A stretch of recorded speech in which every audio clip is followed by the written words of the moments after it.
Hello നമസ്കാരമുണ്ട്. ഞാൻ ശാന്തകുമാരി, കുവൈറ്റാണ്.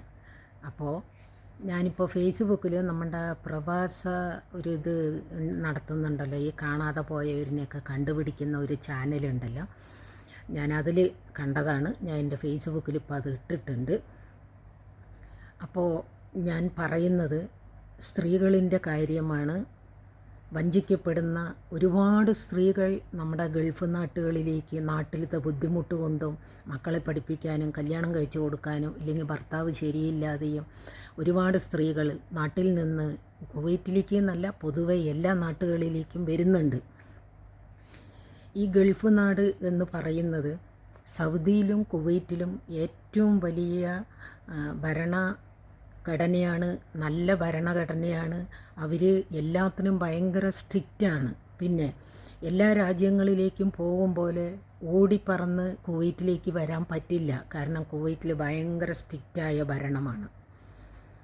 അപ്പോൾ ഈ കണ്ണി കണ്ട പരസ്യം കണ്ടിട്ട് അവർ കാശുണ്ടാക്കാൻ വേണ്ടി ഇങ്ങനെ ഓരോന്ന് ചെയ്യുന്നത് കൊണ്ട് അതിൽ പോയി പെടാതെ നിങ്ങൾ കാര്യമായി തന്നെ നമ്മളുടെ എംബസി വഴിയെല്ലാം അന്വേഷിച്ചേ അത് ചെയ്യാൻ പാടുള്ളൂ.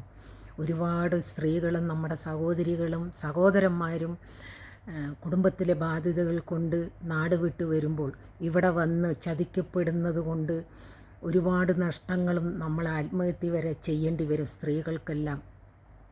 ഇതെല്ലാം വെളിയിൽ അറിഞ്ഞ് എംബസി വഴി അറിയുമ്പോഴത്തേനും നമ്മൾ ഒരുപാട് ബുദ്ധിമുട്ടുകൾ അനുഭവിക്കേണ്ടി വരും. സ്ത്രീകൾക്കാണെങ്കിൽ ഒന്ന് നോക്കിയാൽ ഈ വെളി രാജ്യത്ത് വന്നിട്ട് നമ്മളെ ചതിക്കുന്നത് നമ്മുടെ നാട്ടിലത്തെ ആൾക്കാർ തന്നെയാണ് ഏറ്റവും കൂടുതൽ ചതിക്കപ്പെടുന്നതും ചതിക്കുന്നതും.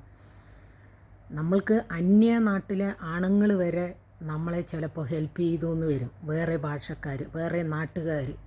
പക്ഷേ മലയാളികൾ തന്നെയാണ്. എല്ലാവരെയും അല്ല പറയുന്നത്. ചില ആൾക്കാരുണ്ട് കാശുണ്ടാക്കാൻ വേണ്ടി പെണ്ണുങ്ങളെയും ആൺപിള്ളേരെയും ചതിക്കുന്ന കുറേ മലയാളികളുണ്ട്. അത് നമ്മൾ മനസ്സിലാക്കി, നമ്മളുടെ ബുദ്ധിമുട്ട് നമ്മൾക്ക് അറിയാം.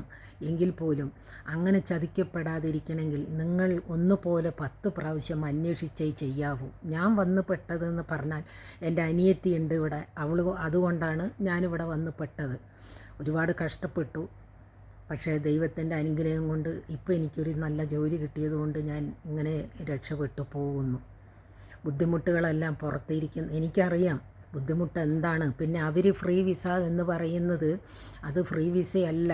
നമ്മൾ അറബി വീട്ടിൽ നിൽക്കേണ്ട വിസനെ ഇവർ തുച്ഛമായ പൈസ അവർക്ക് കൊടുത്തിട്ട് വാങ്ങി നമ്മൾക്ക് ലക്ഷങ്ങൾക്ക് തരുന്നതാണ് ഈ ഫ്രീ വിസ എന്ന് പറയുന്നത്. അല്ലാതെ ഒരു ഫ്രീ വിസ ഇല്ല. അത് ഗതാമകൾക്കുള്ള വിസയാണ്. ഇല്ലെങ്കിൽ മറ്റേ സൂൺ വിസ എടുത്ത് വരുന്നത് നല്ല പഠിച്ച ആൾക്കാർക്ക് കമ്പനികളിൽ ജോലിക്ക് കയറാനുള്ള ഒരു വിസയും കൂടിയാണ് സൂൺ വിസ എന്ന് പറയുന്നത്. അല്ലാതെ ഫ്രീ വിസ എന്ന് പറയുന്ന ഒരു വിസയില്ല. പിന്നെ സ്ത്രീകളെ കൊണ്ടുവന്നിട്ട് ഇവിടെ വേറൊരു തരത്തിൽ കച്ചവടം ചെയ്യുന്നതുമുണ്ട്. ഗൾഫ് നാടുകളിൽ, ഇത്രയും സ്ട്രിക്റ്റായ നാട്ടുകളിൽ വരെ നമ്മളുടെ മലയാളികൾ ഒരുപാട് ചതിക്കുന്നുണ്ട് ജനങ്ങളെ. പാവപ്പെട്ടവരുടെ വീക്ക്നെസ് മനസ്സിലാക്കി അവരെ ചതിക്കുന്നുമുണ്ട്. അതുകൊണ്ട് നിങ്ങൾ ദയവ് ചെയ്ത് സ്ത്രീകളായാലും ആൺപിള്ളേരായാലും ഓടിച്ചാടി ഒരാൾ പറയുമ്പോഴത്തേനും അതിൽ ചാടി നിങ്ങൾ പോകരുത്. നല്ല ഏജൻറ്റുമാരുണ്ടാകും. അവരോട് ഞാൻ മസ്കറ്റിൽ പോയിട്ട് 2 മാസം തികച്ച് നിന്നിട്ടില്ല. 1.5 ലക്ഷം രൂപ എൻ്റെ പോയി. കാരണം എനിക്കവിടെ 10,000 രൂപ ശമ്പളം തരാം എന്ന് പറഞ്ഞ് 15 കൊല്ലം മുമ്പ് പറഞ്ഞ് കൊണ്ടുപോയിട്ട് 6,000 രൂപ തന്നിട്ട് അവിടെ ഭക്ഷണമില്ലാതെയും രഹസ്യമായിട്ട് ഞാൻ കക്കൂസിൽ പോയിട്ടാണ് ഞാൻ നാട്ടിലേക്ക് ഫോൺ ഉണ്ടായിരുന്നത്. ലാസ്റ്റ് എനിക്ക് ലോ BP ആയിട്ട് ഞാൻ അവിടെ നിന്ന് കരഞ്ഞ് പറഞ്ഞ് ഞാൻ കയറി വരിക ചെയ്തത്. അങ്ങനെ 1.5 ലക്ഷം രൂപയും 2 പവൻ്റെ എൻ്റെ ഒരു മാലയും പോയി.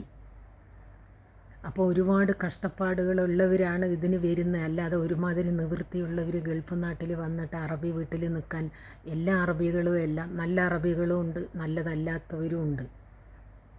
അപ്പോൾ സഹോദരികളെ നിങ്ങളെല്ലാവരും നോക്കിയും കണ്ടും വേണം ഓരോ കാര്യങ്ങൾ ചെയ്യാൻ. അല്ലാതെ നമ്മൾ ലാസ്റ്റ് അനുഭവിച്ചു കഴിഞ്ഞ് കരഞ്ഞിട്ട് ആരും കേൾക്കാൻ പോകുന്നില്ല ഇതിനൊന്നും. അവന്മാരെല്ലാം കോടിക്കണക്കിന് രൂപയുണ്ടാക്കി അവരുടെ കൂടെ വേറെ ആൾക്കാരുണ്ടാവും, അല്ലാണ്ട് ഒരുത്തൻ മാത്രമല്ല. അവൻ അവൻ്റെ ജീവിതത്തിലേക്ക് തട്ടിപ്പറിക്കാൻ നടക്കുന്ന കുറേ എന്താ പറയുക, പണഭ്രാന്ത് പിടിച്ച കുറേ മനുഷ്യരും നമ്മളുടെ ലോകത്തിലുണ്ട്. ഒരുപാട് കള്ളത്തരങ്ങൾ നടക്കുന്നുണ്ട്. അതുകൊണ്ട് അതിലൊന്നും നിങ്ങൾ പോയി പെടാതെ നല്ല രീതിയിൽ നോക്കണം. ഓക്കെ, അപ്പോൾ എല്ലാവരും ഷെയർ ചെയ്ത് എല്ലാവരും അറിയിക്കുക. കുവൈറ്റ് എന്ന് പറഞ്ഞാൽ അത്രയും പെട്ടെന്ന് ഓടി വരാൻ പറ്റുന്ന സ്ഥലമല്ല. ഭയങ്കര സ്ട്രിക്റ്റാണ് കുവൈറ്റിൽ. എന്നിട്ടും കുവൈറ്റിൽ എന്തെല്ലാം മലയാളികൾ കാട്ടിക്കൂട്ടണമെന്ന് അറിയോ? ഇവിടെയൊക്കെ പറഞ്ഞറിയിക്കാൻ പറ്റാത്ത കാര്യങ്ങളാണ്. കുവൈറ്റ് ഒരുപാട് സ്ട്രിക്റ്റായിട്ടുള്ള ഒരു നാടാണ്.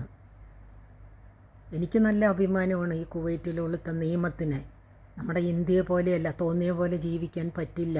എന്നിട്ടും ആ നിയമത്തെ എല്ലാം വെല്ലുവിളിച്ചുകൊണ്ടാണ് ഇന്ന് മലയാളികൾ എന്തെല്ലാം കാണിച്ചു കൂട്ടണമെന്നറിയോ? ഒരുപാട് പ്രശ്നങ്ങൾ നടക്കുന്നുണ്ട്, തട്ടിപ്പുകൾ നടക്കുന്നുണ്ട്, അങ്ങനെ പല പല കാര്യങ്ങളും നടക്കുന്നുണ്ട്. അതൊന്നും എനിക്ക് വിളിച്ച് പറയാൻ ഈ കുവൈറ്റിലിരുന്നുകൊണ്ട് പറ്റില്ല. അപ്പോൾ എല്ലാവരും ഷെയർ ചെയ്യുക, എല്ലാവർക്കും എത്തിക്കുക. എല്ലാവരും വഞ്ചിക്കപ്പെടാതെ നല്ല ഏജൻറ്റുകളെ തിരഞ്ഞു പിടിച്ച് നല്ലത് മാത്രം നിങ്ങൾ തിരഞ്ഞെടുത്ത് നിങ്ങൾ വരിക നിങ്ങളുടെ ബുദ്ധിമുട്ടിന് വേണ്ടിയിട്ട്. അപ്പോൾ ഓക്കെ, എല്ലാവർക്കും നല്ലത് മാത്രം വരട്ടെ എന്ന് പ്രാർത്ഥിക്കുന്നു. Okay, by.